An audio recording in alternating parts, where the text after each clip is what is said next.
Olá pessoal, dando início à nossa videoaula aí de sistemas operacionais de redes. Meu nome é Paulo, sou professor da disciplina de vocês aí. Minha formação, eu tenho graduação em sistemas de informação pelo Centro Universitário Franciscano, mestrado em engenharia da produção com ênfase em tecnologia da informação pela Universidade Federal de Santa Maria. Fiz parte do meu mestrado aqui no Brasil, né, e parte na Itália, na Universidade de Insúbria. Minhas áreas de concentração são controle de acesso e segurança da informação. Então, pessoal, como nosso primeiro slide, vocês podem observar essa figura, onde nós temos ali a figura da internet, onde está escrito ali embaixo 10.0.2.2. Esse seria o quê? Um IP que a nossa rede está recebendo da minha rede WAN, ou seja, da minha internet. Sendo que esse IP 10.0.2.2 é um IP, digamos que público, certo? No lado da internet, a gente tem um primeiro computador, que seria o meu computador servidor da minha empresa, onde esse servidor tem duas placas de rede, a ETH0, que vocês estão observando ali, e a ETH1, sendo que a ETH0 é uma placa de rede que está dentro do meu servidor, que está recebendo a minha internet, os pacotes, as requisições que vocês fazem de um determinado site e assim por diante. E a ETH1, que é uma placa de rede também, que é responsável pelo quê? Pelas minhas informações locais. Então, todos os computadores da minha rede local, eles têm acesso ao quê? A minha placa de rede ETH1 e não a minha placa de rede ETH0, certo? O meu IP da minha placa de rede local, que é ETH1, é 192.168.221.1/24. O que nós temos, o que a gente observa nesse IP? A gente observa o seguinte, que o 192.168.221 não muda para todos os meus outros computadores. Passando, no lado nós temos um equipamento que tem um formato de um quadrado, que é o nosso switch, onde nesse switch são ligados 3 computadores. O primeiro computador é uma máquina com sistema operacional Windows XP, cujo IP dele é o 92.168.221.37. A gente observa, como eu falei para vocês, que o 92.168.221 é fixo, só o que vai alterar seria o quê? Nesse caso, o 37. Se eu tivesse uma outra máquina, seria o 38, uma outra máquina, o 39, e assim por diante. Então, pessoal, passando agora para as máquinas acima, nós temos duas máquinas com sistemas operacionais Debian Linux, ou seja, distribuição Debian baseada no Linux. Essas duas máquinas acima têm o IP 92.168.221.201, a outra 92.168.221.202. Observe, como eu falei para vocês, que são sistemas operacionais diferentes, mas dentro do mesmo domínio ou dentro de uma mesma rede, eu posso ter diferentes sistemas operacionais. Só o que vai modificar é o quê? Pensando no endereço IP. É o último octeto, no caso 201, 202 e lá embaixo a minha rede Windows XP 37. Esse vai variar, o 37, o 201, 202, sendo que eu posso chegar mais precisamente até o 254. Não posso passar isso porque a minha arquitetura do IPv4 não possibilita, certo? Então, pessoal, para finalizar esse slide, o que vocês têm que ter em mente? A configuração básica de endereço IPs. Nós apresentei para vocês ali a arquitetura de um servidor com clientes, sendo que o meu servidor é o que? O endereço local do meu servidor é o 92.168.221.1 ali na minha ETH1, sendo que a internet chega para uma outra placa de rede chamada de ETH0, cujo IP é 10.0.2.2. Certo? Então, essa é a minha arquitetura desse exemplo que eu estou colocando para vocês aí. Lá em cima, ele está escrito o seguinte, em cima à direita, minha rede local, 92.168.221.0, meu gateway, 92.68.221.1. O que vocês conseguem visualizar? O meu gateway é o mesmo para todos os meus computadores. O 92.68.221.1 é o mesmo para todos os computadores, que é o endereço da minha placa de rede ETH1. É o endereço IP que vocês enxergam, que as placas de rede locais dos computadores, o Windows XP, o Debian, assim por diante, enxergam. Então, meu gateway não muda, bem como o meu DNS primário e o meu DNS secundário.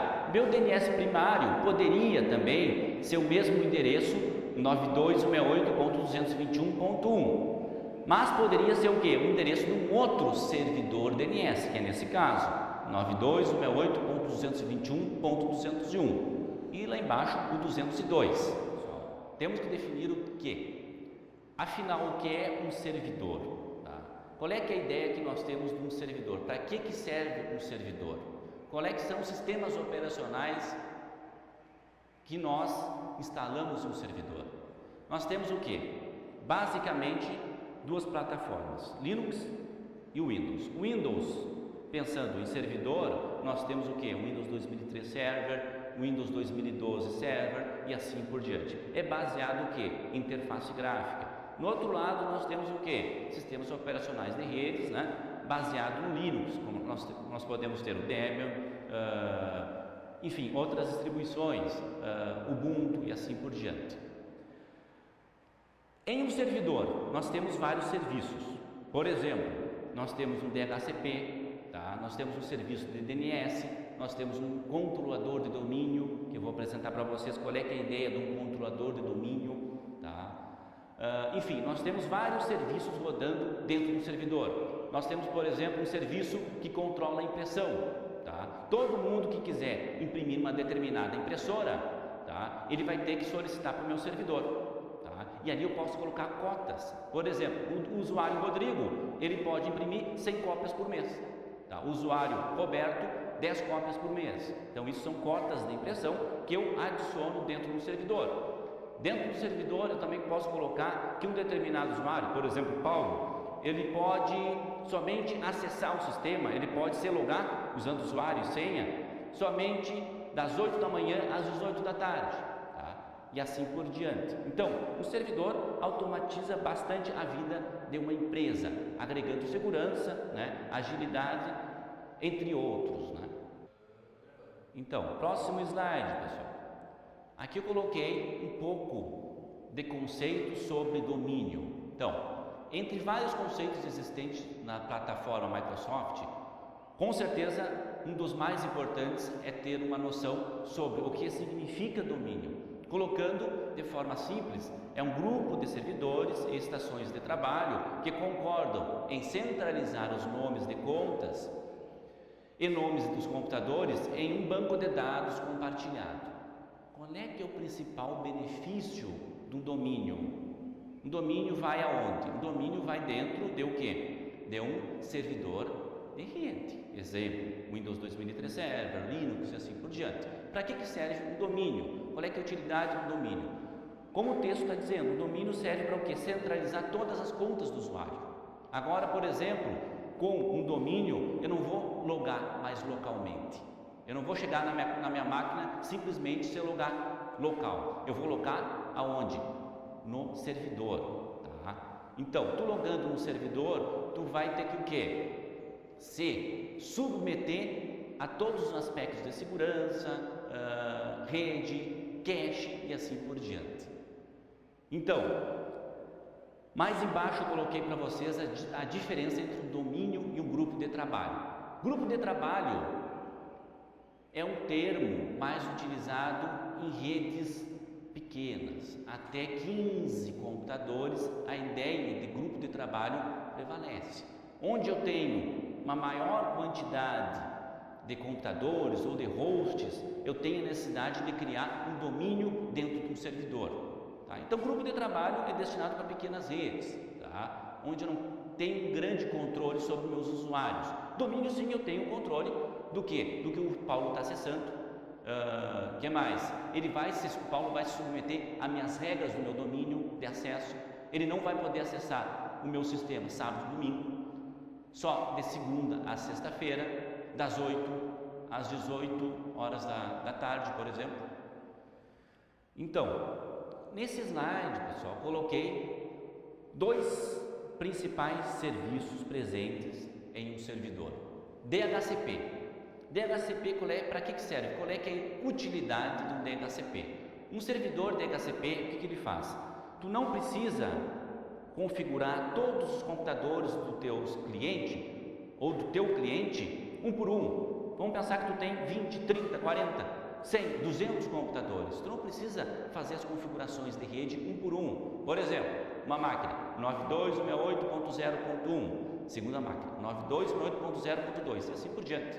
Vamos pensar que tu tem 100, 200, 300 computadores. Tu não precisa fazer esse processo. O DHCP faz isso lá no servidor. Tá? Automaticamente tu instala esse serviço DHCP, tu diz a faixa de IP que tu quer distribuir para os teus clientes, por exemplo, do 0 ao 100, tu vai distribuir para um grupo de trabalho do administrativo. Do 101 ao 200, tu vai atribuir essa faixa de endereço IPs para onde? Para a secretaria e assim por diante. Tu não precisa mandar um técnico, por exemplo, configurar lá na secretaria, lá no RH e assim por diante, poupando o que? Tempo para você. Próximo serviço, o proxy. Qual é que é a ideia que nós temos no proxy ou no proxy server? Essa ideia do DHCP e do proxy, nós temos tanto os servidores baseados no Linux como no Windows.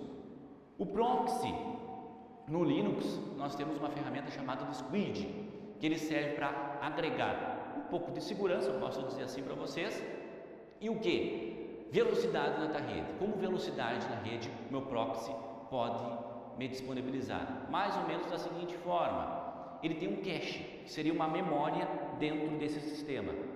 Todas as páginas que tu mais acessa, sei lá, Google, um determinado site ou um terceiro site, todas as páginas que tu mais acessa fica armazenado dentro dessa memória lá no teu servidor.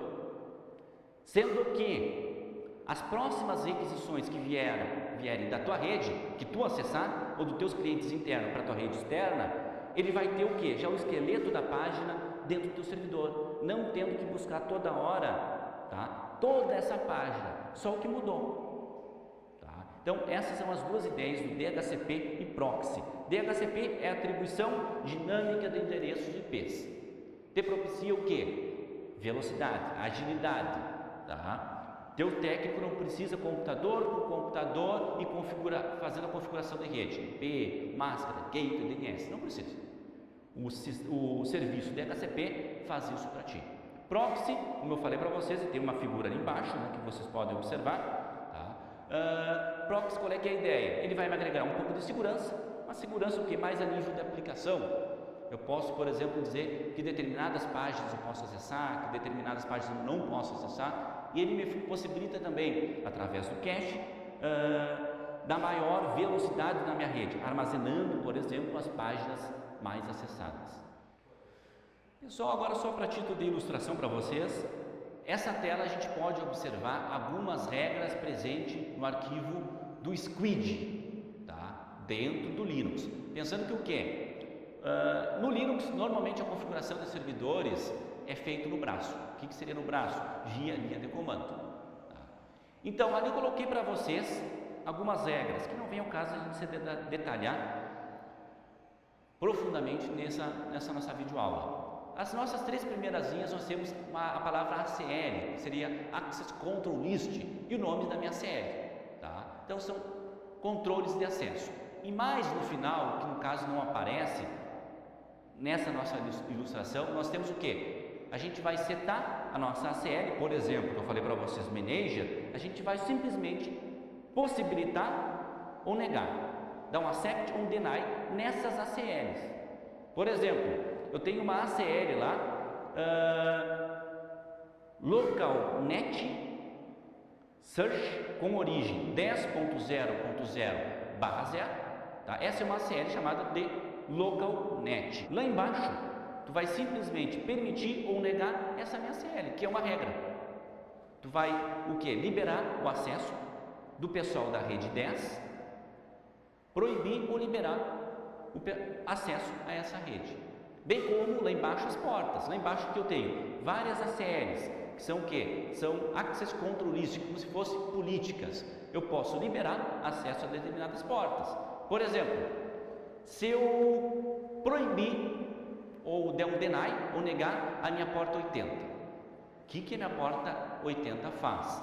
É o que? HTTP. O que vai acontecer se eu negar essa porta? Todo mundo que for lá no browser digitar www.google.com.br, der um enter, ele não vai navegar. Por quê? Porque tu deu um deny nessa minha ACL chamada de Safe Ports. Tá? Nesse caso, a gente vai ter que colocar não somente o Safe Ports, mas sim Safe Ports, né? Port 80 nesse caso. Então, nesse slide, nós vamos trabalhar então sobre o firewall. Qual é que é a ideia de um firewall? Para que ele serve? Tá? Então, o firewall ou muro anti-chamas é o serviço responsável por aplicar uma política de segurança nas informações que trafegam na rede. Ele é responsável por bloquear qualquer tentativa de acesso ao seu computador sem a devida autorização. Então, pensando num firewall, nós temos um firewall baseado no Windows e um firewall baseado no Linux. No Windows nós temos o que? A ferramenta chamada de ISA Server, que é o que? Tem como base tudo que é feito no Windows é o que? É fácil de configuração, né? É baseado em interface gráfica, tá? Não vou dizer que tem uma maior efetividade que o Linux, tá? Ele é de mais fácil acesso, tá? Ele é de mais fácil acesso, de mais fácil utilização que o Linux, tá? Só que o que? Um lado é pago e o outro lado é gratuito, entre aspas, tá? Então, a ideia do firewall é que é bloquear, tá? Determinadas páginas, tá? Proibir acessos externos, né? Tu pode fazer o que? Tu pode criar vários filtros, tá? Dentro de um firewall. Ele é mais o que? Em comparação ao proxy, que o proxy não é um firewall, ele agrega uma pequena segurança, tá? Mas o firewall, qual é que é a ideia? Sim, ele agrega segurança na tua empresa. O firewall sim agrega segurança na tua empresa, a baixo nível. Tu pode o que? Criar filtros, tá? Em determinados conteúdos, determinadas palavras que um determinado usuário digita, tu pode bloquear através de palavras, não só em sites, tá? Tu consegue visualizar o conteúdo do pacote, tá? E ver, por exemplo, se tem conteúdo indevido, se tem, por exemplo, vírus dentro dele, né? E assim por diante. Falando então no lado do Windows, nós temos o que? O ISA Server. Tá? E no lado do Linux nós temos o que? O iptables, ou o famoso iptables, que é o que? O iptables é também, como todas as ferramentas, ou a maior parte das ferramentas do Linux, é baseado em que? Em linha de comando. Tu vai ter que configurar o teu firewall no braço, linha por linha, tá? Dizendo o que o usuário pode acessar e o que o usuário não pode acessar. Então, pessoal, nessa nossa videoaula eu apresentei para vocês alguns conceitos básicos, né, de serviços de rede, bem como de servidor de rede, tá? E também de configuração de endereços de rede. Então, aconselho vocês profundamente, né, que se aprofundem mais no assunto, né? Qualquer coisa estou à disposição de vocês, tá? Eu já venho atuando nessa disciplina, ou nessas disciplinas, ou na parte de redes de computadores há alguns anos. Vou deixar o meu e-mail para vocês entrarem em contato comigo, qualquer dúvida que vocês tiverem, tá? Então é isso, grande abraço para vocês aí.